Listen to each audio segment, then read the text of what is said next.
Hello everyone, welcome to Zexus development. In this video, we are going to install an police badge script into our FiveM server. So without any further ado, let's get to the installation process. So this is the script which are going to install into FiveM server. I'll put the link in the description below. You just need to click on code and download the script. After downloading it, we just need to extract the file into our FiveM resource folder. So I'll be extracting it over here.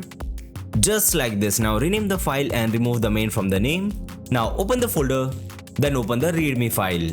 You just need to copy this line of code from here, then paste into your items.lua. For that, open the QBCore folder, shared, items.lua.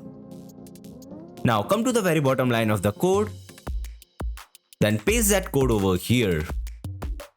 Just like this. So that line of code for the old QBCore framework, but this line of code is for the new QBCore framework. You can find this line of code in my description below. You can copy it from there and paste it over here. After that, you just have to download this image from here. Now paste that image into your QB inventory. For that, open the QB inventory folder, HTML, images, then paste that image over here. Just like this. So yes guys, that's it for the installation part. Now let's start the server. So we are in a server now and I have took the police job over here. Now let's spawn the police badge over here. So as you can see, this is the police badge in my inventory. Now let's use this badge.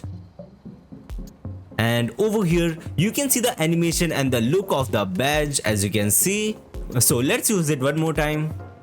So over here you can see this is the police badge. So yes guys, that's it for today's video. I hope you enjoyed the video. If you enjoyed the video, make sure to like the video and subscribe to the channel for more videos related to FiveM development. Goodbye.